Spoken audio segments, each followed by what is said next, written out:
Hi welcome back to my channel. ಇವತ್ತಿನ ವಿಡಿಯೋದಲ್ಲಿ ನಾವು ಡೇ 4 ವಿಡಿಯೋನ ನಾನು ಅಪ್ಲೋಡ್ ಮಾಡ್ತಿದ್ದೀನಿ ಊಟಿನಲ್ಲಿ. ಇವತ್ತು ನಾವು ಟುವರ್ಡ್ಸ್ ಬ್ಯಾಂಗ್ಳೂರ್ ಹೊರಟಿದ್ದೀವಿ ಊಟಿ ಟ್ರಿಪ್ ಎಲ್ಲ ಮುಗಿಸ್ಕೊಂಡು. ಸೊ ಸೇಮ್ ಸ್ಪಾಟಲ್ಲೇ ನಾವು ಟಿಫನ್ನ ಮುಗಿಸ್ಕೊಂಡ್ವಿ. ನೆನ್ನೆ ಎಲ್ಲಿ ಮಾಡಿದ್ವು ಅಲ್ಲೇ ಉದಗಮಂಡಲಂ ಆಪೋಸಿಟು ರೈಲ್ವೆ ಸ್ಟೇಷನ್ ಆಪೋಸಿಟ್ ಇರುವಂಥ ಹೋಟೆಲ್ನಲ್ಲಿ. ಇಲ್ಲಿ ಒಂದ್ಸತಿ ನೀವು ಟ್ರೈ ಮಾಡಿ ಇನ್ ಕೇಸ್ ಊಟಿ ಬಂದರೆ, ಬಿಕಾಸ್ ಉದ್ದಿನ ವಡೆ ಮಾತ್ರ ತುಂಬಾ ಚೆನ್ನಾಗಿದೆ ಆ ಹೋಟೆಲಲ್ಲಿ. ಅಲ್ಲಿ ಟಿಫನ್ ಮುಗಿಸ್ಕೊಂಡು ಇವತ್ತು ನಾವು ಬ್ಯಾಂಗ್ಳೂರಿಗೆ ಹೊರಟ್ವಿ. ಮಾರ್ನಿಂಗ್ 8:30 9 o'clock ಆಗಿದೆ ಇವಾಗ. ಆನ್ ದ ವೇ ಹೋಗಬೇಕಾದ್ರೆ ಪೈನ್ ಫಾರೆಸ್ಟು ಮತ್ತು ಪೈಕಾರ ವಾಟರ್ಫಾಲ್ಸ್ ಅಂದರೆ ವಾಟರ್ಫಾಲ್ಸ್ನ ನೋಡ್ಕೊಂಡು ಹೋಗಬೇಕಂತ ಅಂದ್ಕೊಂಡಿದ್ದೀವಿ. ಸೊ ಫಸ್ಟ್ ನಾವು ಹೋಗಿದ್ದೆ ಪೈನ್ ಫಾರೆಸ್ಟು. ಇಲ್ಲಿ ಬಂದು ಫುಲ್ ಪೈನ್ ಟ್ರೀಸ್ ಇರೋದ್ರಿಂದ ನೇಮೇ ಪೈನ್ ಫಾರೆಸ್ಟ್ ಅಂತ ಇಟ್ಟಿದ್ದಾರೆ, ಬಿಕಾಸ್ ಬರೀ ಪೈನ್ ಟ್ರೀಸೇ ಇದೆ ಇಲ್ಲಿ. ಅಲ್ಲಿ ನಾವು ಒಳಗಡೆ ಹೋಗಿ ನೋಡಿದಾಗ ಈ ಥರ ತುಂಬಾ ಪೈನ್ ಏನದು ನಟ್ಸ್ ಥರ ಇರುತ್ತಲ್ವ, ಅದು ಬಿದ್ದಿತ್ತು. ಸೊ ಅದನ್ನು ಸುಮ್ಮನೆ ನಾನು ತೋರಿಸ್ತಾ ಇದ್ದೀನಿ, ನೋಡಿ ಯಾವ ಥರ ಇದೆ ಅಂತ. ತುಂಬಾ ಕೂಲಾಗಿತ್ತು ವೆದರು. ಈ ಥರ ವ್ಯೂ ನೀವು ದೊಡ್ಡಬೆಟ್ಟ ಪೀಕ್ಗೆ ಹೋಗಿದ್ರೆ ಅಲ್ಲಿ ಪಾರ್ಕಿಂಗ್ ಸ್ಲಾಟ್ ಹತ್ರನೂ ಇದೇ ಥರ ಏನು ವ್ಯೂಸ್ ಸಿಗುತ್ತೆ ನಿಮಗೆ, ಬರೀ ಪೈನ್ ಟ್ರೀಸು. ಅಲ್ಲಿಂದ ನಾವು ಒಳಗಡೆ ಹೋಗಿ ಸ್ವಲ್ಪ ಒಂದು 5 ಮಿನಿಟ್ಸ್ ವಾಕ್ ಮಾಡಿದ್ರೆ ನಮಗೆ ಈ ಥರ ಲೇಕು ಕೂಡ ಸಿಗುತ್ತೆ. ಇದು ತುಂಬಾ ಚೆನ್ನಾಗಿತ್ತು ಆ ಲೇಕ್ ವ್ಯೂ ನೋಡೋಕ್ಕೆ. ಅಲ್ಲಿನೂ ಸುತ್ತ ಏನು ಪೈನ್ ಟ್ರೀಸೇ, ಆ ಕಡೆ ಸೈಡು ಮತ್ತು ಮಧ್ಯ ಲೇಕು. ಕೂತ್ಕೊಂಡು ಟೈಮ್ ಸ್ಪೆಂಡ್ ಮಾಡೋಕ್ಕೆ ಒಳ್ಳೆ ಜಾಗ. ಆ್ಯಂಡ್ ದೆನ್ ಫೋಟೋಸ್ ಶೂಟ್ ಮಾಡಬೇಕು ಅಂತಂದರೆ ಕೂಡ ತುಂಬ ಒಳ್ಳೆ ಜಾಗನೇ ಇದು. ಅಲ್ಲಿಂದ ನಾವು ಮತ್ತೆ ಬಂದಾಗ ರಿಟರ್ನ್ ಬರಬೇಕಾದ್ರೆ ಇದು ವಿಡಿಯೋ ಸಿಕ್ತು ನನಗೆ ಮಾಡ್ಕೊಳ್ಳೋದಕ್ಕೆ. ನೋಡಿ ಏನು ಆಟ ಆಡ್ತಿದ್ದಾವೆ ಬರೀ ಕೋತಿಗಳೇ ಅಲ್ಲಿ.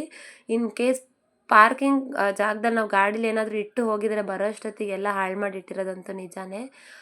ಇದನ್ನೆಲ್ಲ ನೋಡಿಕೊಂಡು ನಾವು ನೆಕ್ಸ್ಟ್ ಹೊರಟಿದ್ದು ಪೈಕಾರ ಲೇಕ್ ವಾಟರ್ಫಾಲ್ಗೆ. ಅಲ್ಲಿ ಇನ್ ಬಿಟ್ವೀನ್ ನಮಗೆ 18th mile photo shoot spot ಕೂಡ ಸಿಗುತ್ತೆ.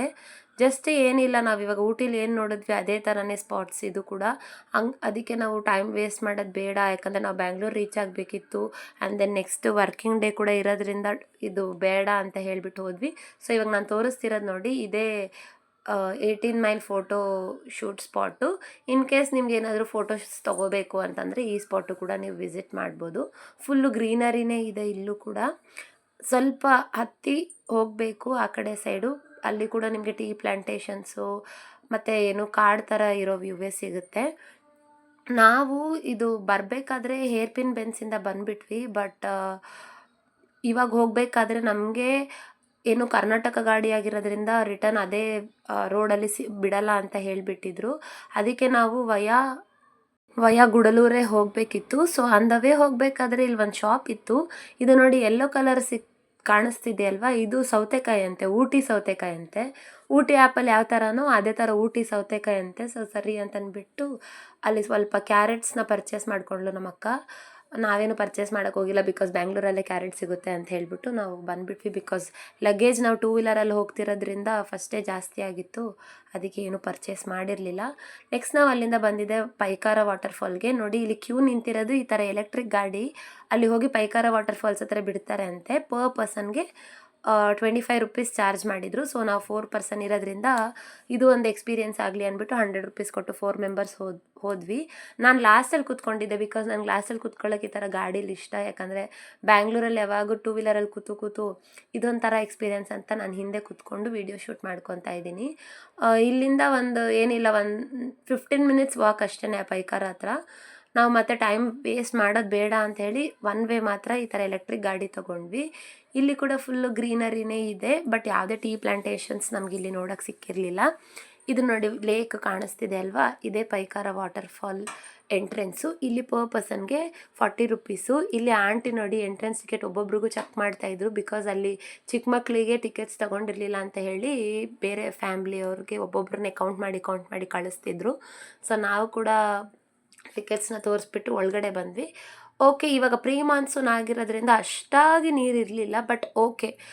ಇವಾಗ ನೀವು ತುಂಬ ರೀಲ್ಸ್ ನೋಡಿರ್ಬೋದು, ಅದೇನೋ ಬಾಹುಬಲಿದು ರೀಲ್ಸ್ ಎಲ್ಲ ಮಾಡ್ತಾರಲ್ಲ, ಸೊ ಅದೇ ಇದು ವ್ಯೂ ಪಾಯಿಂಟು. ಲೈಕ್ ನೀರು ಕಮ್ಮಿ ಇದ್ದಾಗ ಅದನ್ನು ಕಾಮಿಡಿ ವೇಲ್ ಮಾಡಿರೋ ಅಂಥದ್ದು. ಇಲ್ಲಿ ನಾವು ಹೋದಾಗ ಪರವಾಗಿಲ್ಲ, ನೀರು ಅಷ್ಟು ಡ್ರೈಯೂ ಇಲ್ಲ, ಅಷ್ಟು ಜಾಸ್ತಿ ನೀರಿದೆ ಅಂತ ಕೂಡ ಹೇಳೋಕ್ಕಾಗಿರಲಿಲ್ಲ. ಓಕೆ, ನೋಡ್ಬೋದು ಈ ವ್ಯೂ ಪಾಯಿಂಟು. ಬಟ್ ನನಗಿದು ನೋಡಿದ ತಕ್ಷಣ ನನಗೆ ರಂಗನತಿಟ್ಟೆ ನೆನಪಾಗ್ತಿತ್ತು. ಬಟ್ ಅಲ್ಲಿ ತುಂಬಾ ಬರ್ಡ್ಸ್ ಇದೆ.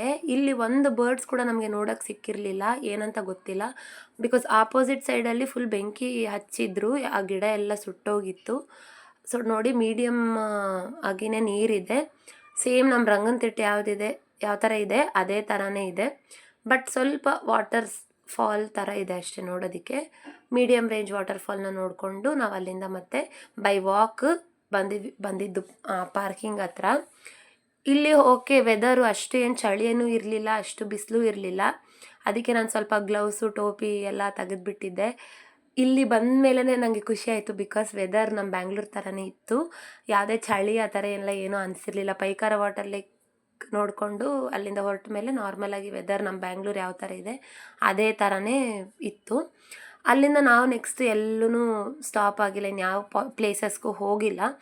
ಇದು ನಾನು ಹೇಳಿದೆ ನಿಮಗೆ, ನಮಗೆ ಯಾವುದು ಹೇರ್ ಪಿನ್ ಬೆನ್ಸಿಂದ ಬಿಟ್ಟಿಲ್ಲ ಅಂತ ಹೇಳಿ.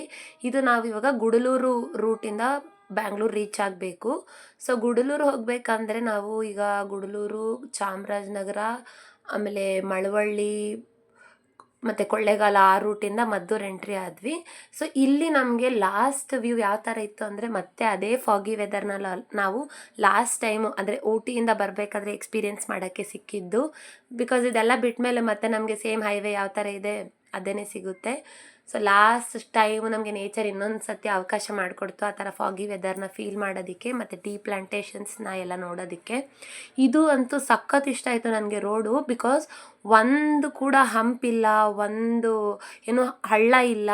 ಬಟ್ ನಮ್ಮ ಬೆಂಗಳೂರಲ್ಲಿ ಗೊತ್ತೇ ಇದೆ ರೋಡ್ಸ್ ಯಾವ ಥರ ಇರುತ್ತೆ ಮತ್ತು ಟ್ರಾಫಿಕ್ ಯಾವ ಥರ ಇದೆ ಅಂತ. ಸೊ ನಾವು ರಿಟರ್ನ್ ಆಗಿದ್ದು ಬಂದು ಇದು ಸಂಡೇ.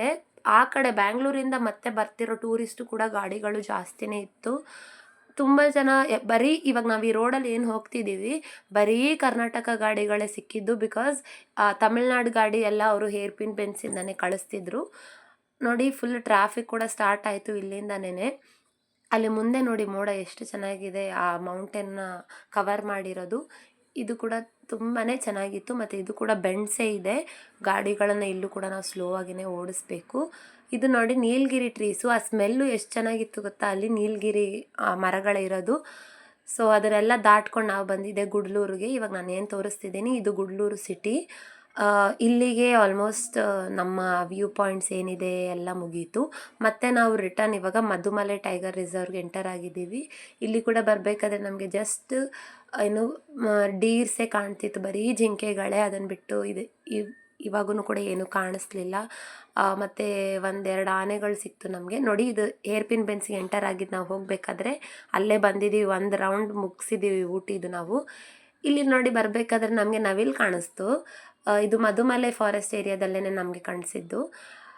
ಇಲ್ಲಿಗೆ ಮಧುಮಲೆ ಕೂಡ ಮುಗೀತು. ನನಗೆ ಇವಾಗ ಏನು ಫೀಲ್ ಆಗ್ತಿದೆ ಗೊತ್ತಾ, ಏನೇನು ಕಂಡ ಮೇಲೂ ನಮ್ಮೂರೇ ನಮಗೆ ಮೇಲು ಅನ್ನೋ ಹಾಡು ಅಣ್ಣವ್ರು ಹಾಡಿರೋದೇ ನೆನಪಾಗ್ತಿತ್ತು. ನನಗಂತೂ ಸಖತ್ ಖುಷಿ ಆಯಿತು KSRTC ಬಸ್ನೆಲ್ಲ ನೋಡಿ. ಬಿಕಾಸ್ 3 ಡೇಸಿಂದ ಒಂದು ಬಸ್ಸು ಕರ್ನಾಟಕದಿರಲಿಲ್ಲ. ಸಖತ್ ಖುಷಿ ಆಯಿತು. ಇವಾಗ ನಾವು ಬಂಡೀಪುರ ಎಲ್ಲ ದಾಟಿ ಚಾಮರಾಜನಗರಕ್ಕೆ ಬಂದಿದ್ದೀವಿ. ಸೊ ನಾನು ಹೇಳಿದೆ ಚಾಮರಾಜನಗರ ವಯಾ ಕೊಳ್ಳೇಗಾಲ ನಾವು ಬ್ಯಾಂಗ್ಳೂರ್ನ ರೀಚ್ ಆಗಬೇಕಿತ್ತು ಅಂತ. ನಮ್ಮವ್ರಂತೂ ಗಾಡಿ ಓಡಿಸಿದ್ರು 80-100 ಹೋಗ್ತಿದ್ದಿದ್ದು. ನಮ್ಮ ಅಕ್ಕಗಂತೂ ಫುಲ್ಲು ನೋಡಿ ಕಾಲೆಲ್ಲ ನೋವು ಬಂದು ಸಖತ್ ಕಾಲೆಲ್ಲ ನೇತಾಕೊಂಡು